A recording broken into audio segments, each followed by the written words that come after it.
Hello दोस्तों, आज से फिर आप लोग का एक नए वीडियो में आप लोग का स्वागत करता हूं। उम्मीद करता हूं दोस्त आप शायद अच्छे होंगे और आप लोग की पढ़ाई भी अच्छी चल रही होगी।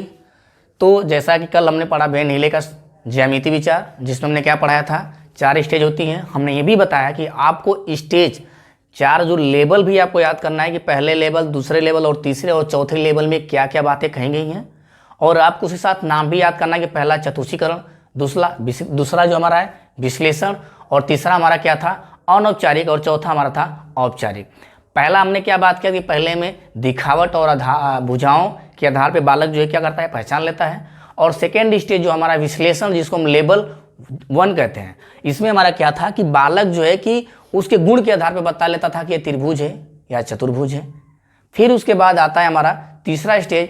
तीसरे स्टेज में बालक क्या करता है, सूत्र याद कर लेता है लेकिन उसको सिद्ध नहीं कर पाता है। और लास्ट स्टेज में हमने क्या बताया कि इसमें बालक क्या है, परमेय और उपप्रमेय के बीच में संबंध बता लेता है और जो है कि प्रूफ भी कर लेता है सिद्धांत को, सूत्र को, जो भी है कैसे आया इसको प्रूफ कर लेता है। अगर आप नहीं देखें तो पहले एक बार इसको देख लीजिए। फिर आज देखिए हम लोग का है आकृति। आकृति भैया 2 तरह की होती है। आकृति क्या होती है, 2 तरह का। एक होता है हमारा पिरामिड और एक होता है प्रिज्म। हमको 2 आकृति पढ़नी, एक प्रिज्म पढ़ना है, एक पिरामिड। दोनों से एक क्वेश्चन या 2 क्वेश्चन फिक्स है, हर साल पूछा जाता है। अगर पढ़ाने के बाद जैसे आप पढ़ लेते हैं, इसके बाद प्रीवियस ईयर क्वेश्चन उठा के देखिएगा। अगर क्वेश्चन नहीं आया होगा हूबहू ऐसे तो फिर कहिएगा। तो पहला हमारा है पिरामिड और दूसरा हमारा क्या पढ़ेंगे, पिरामिड। पिरामिड के बाद क्या पढ़ेंगे, दूसरा प्रिज्म। पिरामिड में क्या है इसको देख लेते हैं, फिर इसके जस्ट बाद हम आपको प्रिज्म बताते हैं। तो देखिए आकृति 2 तरह से होती है। एक होता है पिरामिड। पिरामिड में क्या कहता है कि किसी बहुभुज को कोई भी बहुभुज है, चाहे 3 भुज, चाहे 4 भुजा, 5 भुजा, 6, 7, 8 भुजा, 10, कितनी भी भुजाओं वाला कोई बहुभुज है। बहुभुज उसे कहते हैं जिसमें क्या है, बहुत सारी भुजाएं होती हैं। बहुभुज उसे कहते हैं जिसमें कई भुजाएं होती हैं, उसे बहुभुज कहते हैं। बहुभुज को क्या कह रहा है कि किसी बहुभुज को आधार मानकर उसकी सभी भुजाओं पर, किसी बहुभुज को आधार मानकर उसकी सभी भुजाओं पर त्रिभुजाकार पृष्ठ, सभी भुजाओं पर त्रिभुजाकार पृष्ठें तिर्यक रूप से इस प्रकार खड़ी की जाए कि सभी के शीर्ष बिंदु एक ही पे जाके मिले, तो उसे क्या कहेंगे, प्रिज्म। जैसे मान लीजिए हम ले लेते हैं कुछ, जैसे मान लीजिए बुक है, ये क्या है, ये क्या है, ये आयताकार है जिसमें लंबाई चौड़ाई फिक्स है।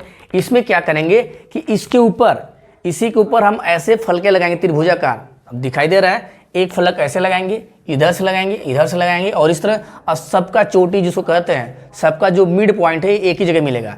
यहाँ पे ऐसे, जैसे आप लोग देखें टेंट, तम्बू देखे होंगे ना भैया, जो तम्बू लगाया था शादी ब्याह में जो मड़ा वाला तम्बू जो लगता है ना, वही वाला, कि ऐसे ऐसे चारों तरफ से वो लगाया रहेगा और सबका केंद्र क्या है, एक जगह मिलेगा। लेकिन ये कह रहा है कि सभी बहुभुज की जितनी भुजाएं, कह रहा है कि किसी बहुभुज के आधार को, आधार यह है, इस बहुभुज के आधार को, आधार पे क्या क्या ऐसे ऐसे चारों तरफ से एक त्रिभुजाकार फलके खड़े कर देंगे, तो ये हमारा क्या कहलाएगा, पिरामिड। और त्रिभुजाकार जो फलके होंगे उसका तीनों जो है सबका पॉइंट एक ही जगह हो, शीर्ष बिंदु एक ही जगह हो, एक ही जगह आके मिलती हो।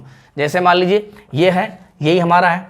तो इसमें क्या किया है कि एक त्रिभुजाकार इधर से, एक त्रिभुजाकार इस तरफ से, चारों तरफ से 4 त्रिभुजाकार फलके लगा के एक जगह पॉइंट पे लाके छोड़ा है, एक जगह पॉइंट पे मिलाना है, उसे क्या कहेंगे, पिरामिड। ऐसे देख लीजिए, एक यहाँ से त्रिभुज, एक यहाँ से त्रिभुज, और सामने से पीछे से, तो 1 2 3 4 5, इसको भी ऊपर यहाँ पे देखिए।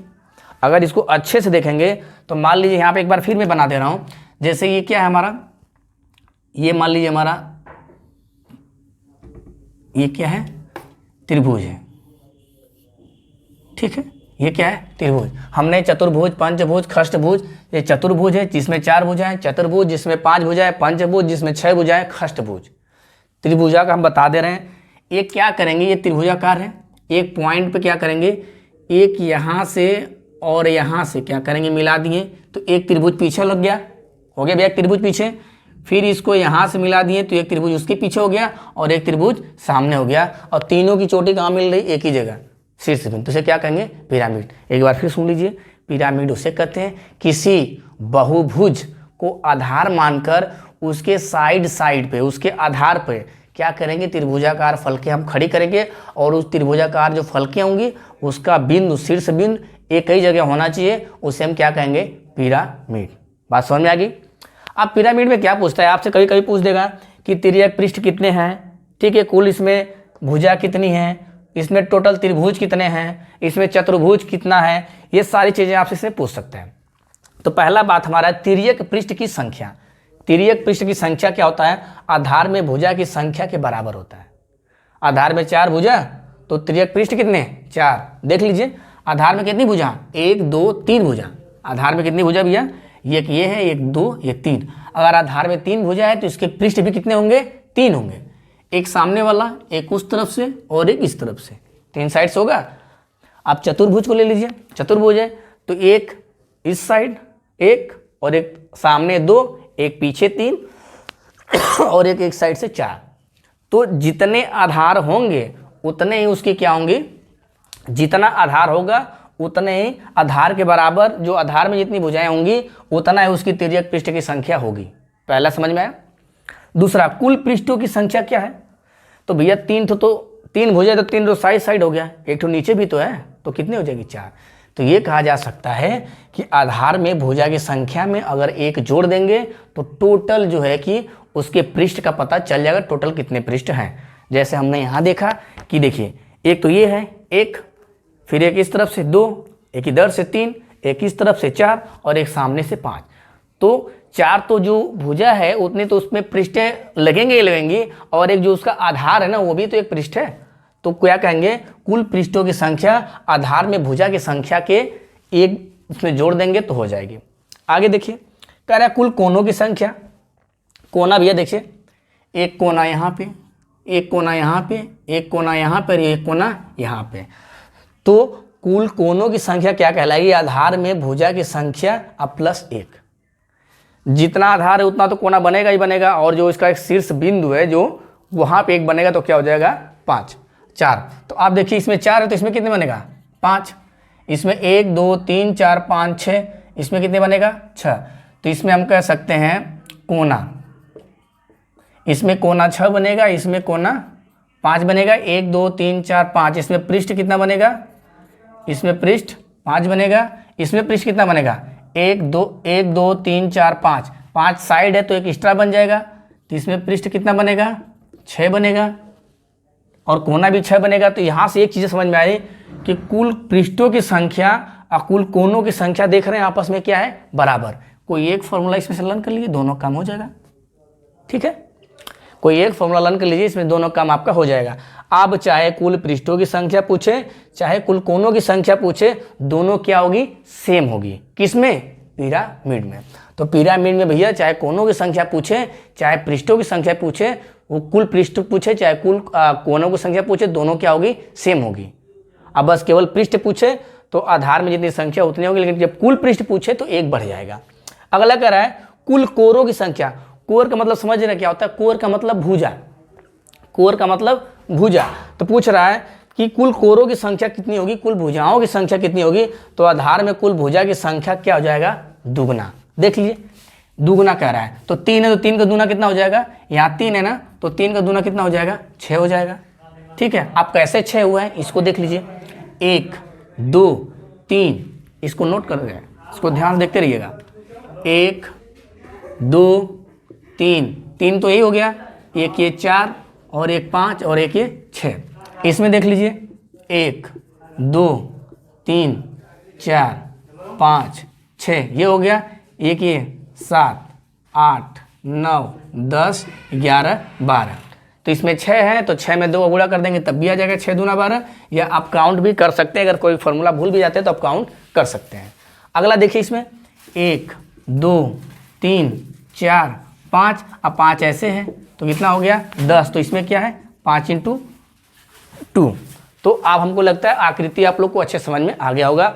आकृति में पिरामिड पहला है। पिरामिड में ये कह रहा है कि पिरामिड उसे कहते हैं जो उसका आधार है, आधार पे तिर्यक फलके खड़ा कर देंगे और 3 जो तिर्यक फलके हमारे खड़ी होंगी उनका शीर्ष बिंदु एक होना चाहिए, उसे क्या कहेंगे हम, पिरामिड कहेंगे। ठीक है, तो उम्मीद करता हूं आप पिरामिड में तिर्यकों की संख्या कैसे निकालते हैं, कुल पृष्ठों की संख्या कैसे निकालते हैं, कुल पृष्ठों की संख्या कुल कोनों की संख्या सेम होती है, ये बात आपको समझ में आ गई। अब कुल कोर का मतलब टोटल इसमें भुजाएं कितनी है उसकी बात किया गया है। तो इसमें 1 2 3 4 और 4 दूना 8, तो ये 2 फॉर्मूला सेम है और ये अलग से है। ठीक है, तो आप आगे देखते हैं। ये तो हो गया पिरामिड। अब थोड़ा प्रिज्म देख लेते हैं, प्रिज्म में क्या है। अगला हमारा क्या है, प्रिज्म। अगला क्या है भैया, प्रिज्म। आकृति दो होती है, हमने एक पिरामिड पढ़ लिया, दूसरा क्या है, प्रिज्म।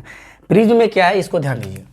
जैसे त्रिभुज में अभी हमने पढ़ा था कि जो उसका आधार है उस आधार पे त्रिभुजाकार फलके, पिरामिड में क्या किया था हमने कि जो बहुभुज था, जो उसका आधार था उस पर त्रिभुजाकार फलके खड़ा कर रहे थे और उसका शीर्ष एक ही बिंदु पे था।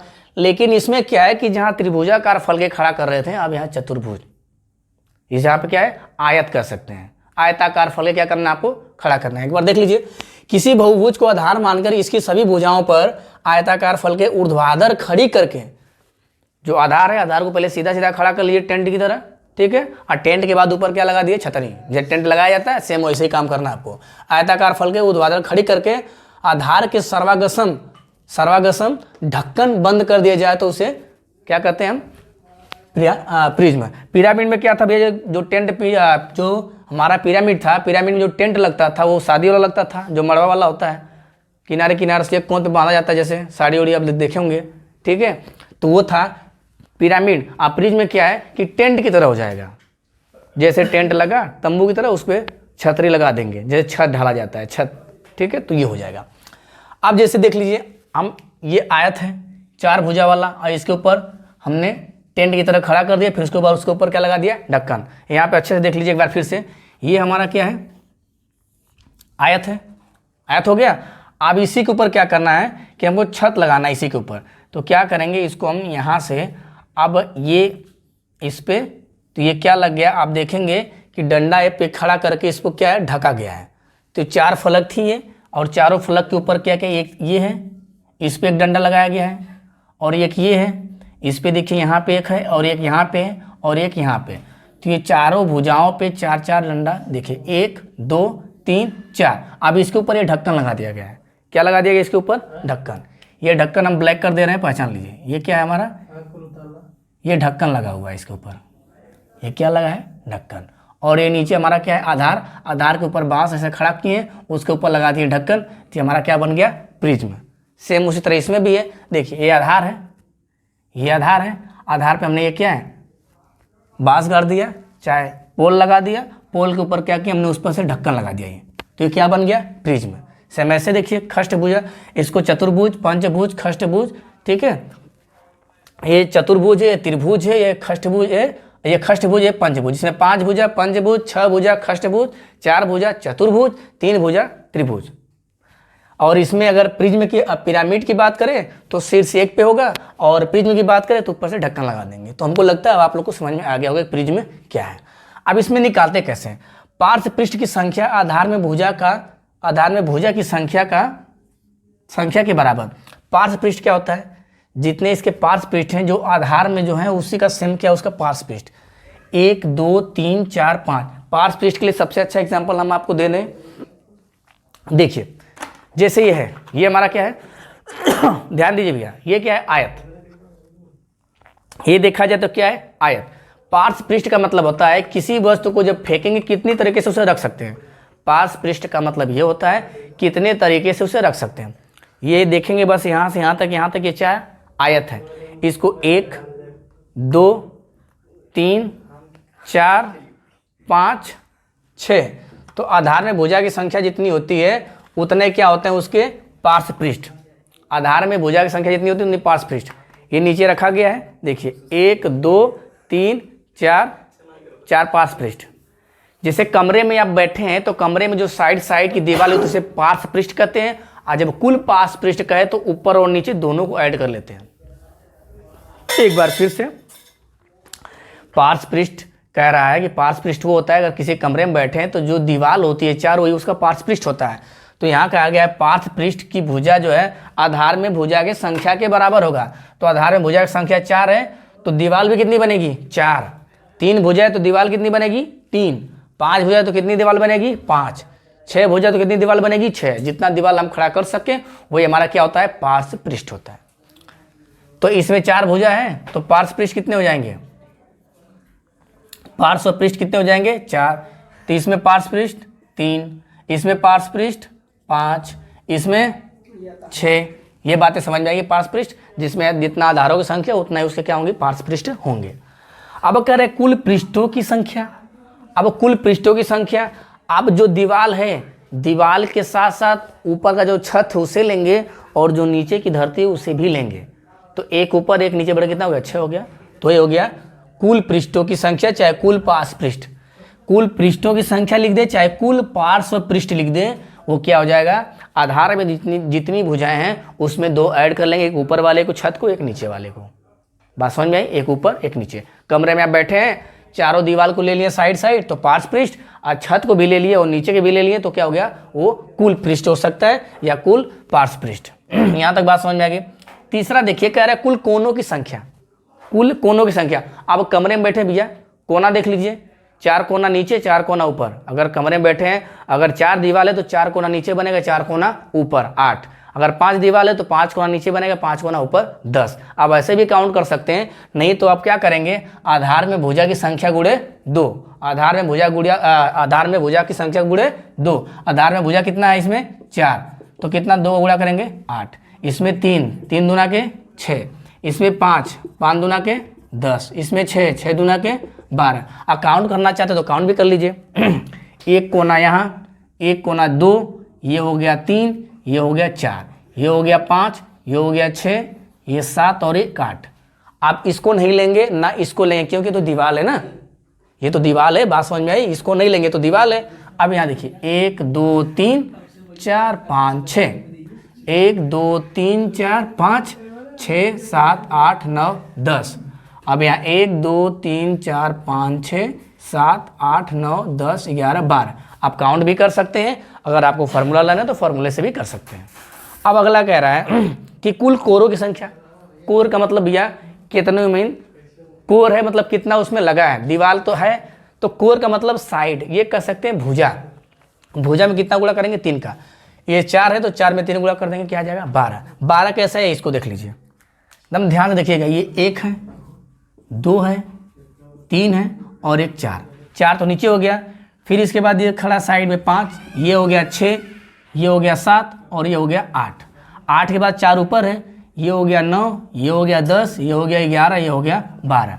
तो आपको फॉर्मूला लेने तो फॉर्मूले से, या तो आप क्या करें काउंट भी कर सकते हैं। इसने पूछ देगा, इसमें 3 भुजा है ना, तो 3 3 का 9, 3 तिहाई 9, 3 3 जा 9, 9 भुजा होगा। इसमें काउंट कैसे करेंगे, ये 1 2 3, 3 हो गया। फिर इसके बाद ये 4 5 6, 6 हो गया। 6 के बाद एक ये 7 8 और एक 9। अब हमें लगता है आपको काउंट भी करना आ गया होगा।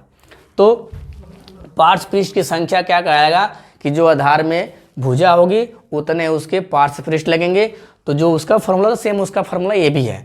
अब इसमें क्या रहा है, कुल पृष्ठों की संख्या। अगर कुल पृष्ठ की संख्या कहेगा तो एक ऊपर वाला छत एक नीचे वाला छत बढ़ जाएगा। अगर कुल कोनों की संख्या कहेगा तो जितना उसमें आधार है उसमें 2 का गुणा कर देंगे तो कोना निकल जाएगा। अगर कोर कहेगा, कोर मतलब भुजा, तो उसमें 3 का गुणा, और कोना कहेगा तो 2 का गुणा। और आपको क्या पूछेगा, कुल पृष्ठ पूछेगा तो 2 ऐड 2 गुणा 3। ये फॉर्मूला आप लोग याद कर लीजिएगा। तो यहाँ से 2 क्वेश्चन आपको मिलने वाले हैं, पिरामिड और प्रिज्म से। तो इसको बहुत अच्छे से आप समझ लीजिएगा भैया। अगर ना समझ में आए तो एक बार आप लोग कमेंट कर दिए कि नहीं समझ में आया सर, तो एक बार मैं फिर से दोबारा बना दूंगा इस पे वीडियो, क्योंकि यहाँ से क्वेश्चन हर बार पूछा जाता है। आप प्रीवियस ईयर पेपर उठा के देख लीजिए, कोई ऐसा साल नहीं होगा जिस साल में पिरामिड और प्रिज्म से क्वेश्चन ना आया हो। तो आज के लिए बस इतना ही। अगर समझ में आया हो तो ज़्यादा से ज़्यादा लोगों को शेयर लाइक करें और चैनल को सब्सक्राइब जरूर करें। आज के लिए बस इतना ही, धन्यवाद।